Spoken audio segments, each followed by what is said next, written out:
మిత్రులారా, ఈ రోజున బహురూపి ఏదైతే ఉందో అది మనం కోత కోసుకోవడం జరుగుతుంది. ఇక్కడ చూసుకుంటే ఇది మనకు చక్కగా పూర్తిగా తయారైపోవడం జరిగింది.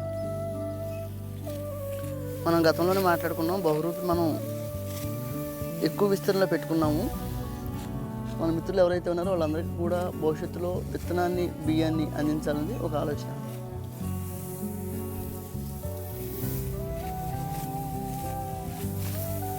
నేను అదే చెప్తాను మిత్రులారా, ఇక్కడ చూసుకుంటే ఇది ఎదగడం కూడా దాదాపు 4 అడుగున్నర పైన ఎదిగిందని మన గతంలో మనం మాట్లాడుకున్నాం. ఇక్కడ ప్రకృతి విపత్తులకు కూడా ఈ విత్తనం తట్టుకుంది. ఇది చూస్తే కూడా విత్తనం ముద్దిత్తనమే, బియ్యం కూడా మనకి దొడ్డు రకంలో ఉంటాయి.